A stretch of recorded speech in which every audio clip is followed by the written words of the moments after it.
शिव पुराण इस कथा का आयोजन यहाँ पे नानी बाइरो पायरो ये कार्यक्रम का पूरा 30 दिन का रखा है।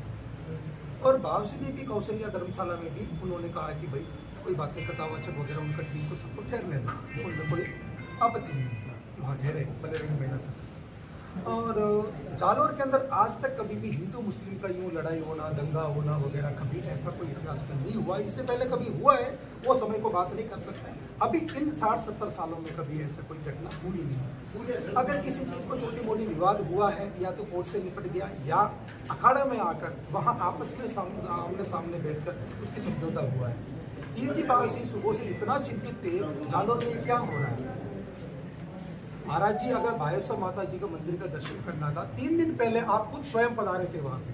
पधार कर भायेश्वर माता जी का मंदिर का दर्शन किए, दर्शन करके वापस पधार जाते हैं। वहाँ जो भी मजार था क्या नहीं था वो प्रशासन अपने आप कार्रवाई करेगी, उससे मांग करेंगे, हकीकत जो भी होगा सामने आएगा, उस हिसाब से उसकी कार्रवाई चलेगी। लेकिन उसको तोड़ने का प्रयास करना, सब एक साथ चलो वहाँ पे, और ये तो खिलजी के औलाद है, औरंगजेब के औलाद है, इस प्रकार से मतलब किसी भड़काऊ टाइप का अपने को कहना उचित में शोभा नहीं देता है। श्रावण मास के महीने के अंदर भगवान शिव की महिमा, विष्णु भगवान की महिमा, ब्रह्मा जी की महिमा हो, रामचंद्र जी की महिमा, उन लोगों ने किस प्रकार से हमारे को जीवन का मार्ग बताया। रामचंद्र जी ने मानव कल्याण के लिए क्या क्या मार्ग बताया, जीने का क्या मार्ग दिया।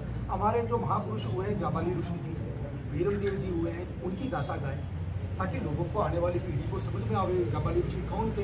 वीरमदेव जी ने यहाँ पर कितनी बड़ी संघर्ष की, और जलंधरनाथ जी की तपोभूमि की, शांतिनाथ जी महाराज जी ने कितनी संघर्ष किया है। इस प्रकार के महान विभूतियाँ जो जालोर शहर में, जालोर जिला में जो हुए हैं, उनके बारे में बखान करें, भगवान के बारे में बखान करें, लोगों को जानकारी मिले।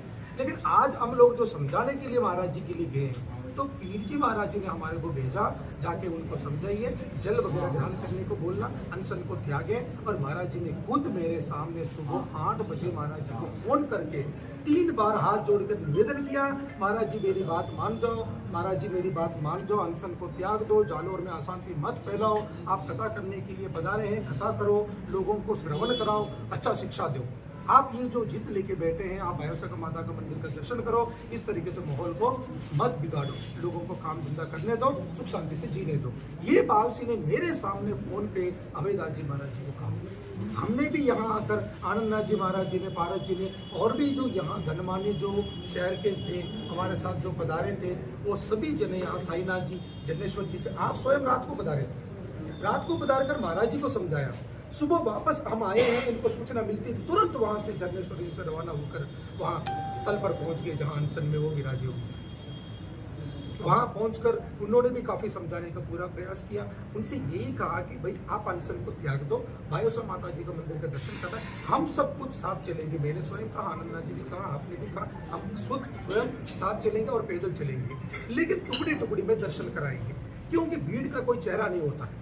अगर उसमें से किसी ने भी, बाहर से भी, तखतगढ़ से भी 50 लोग आए, उनमें से किसी ने भी उस मजार के ऊपर पत्थर मारा या हथौड़ी से कोई डंडा ठोक दिया, हथौड़ी मार दी या कोई लात मार दिया, तो आज शांति भंग होने में कोई देर नहीं लगेगी। मुसलमान भी वहां से उठा हो जाएंगे, वो भी दंगा करना चालू कर देंगे और आपस में लड़ जाएंगे, ये शांति भंग। आपने जो बातें रखी इस तरह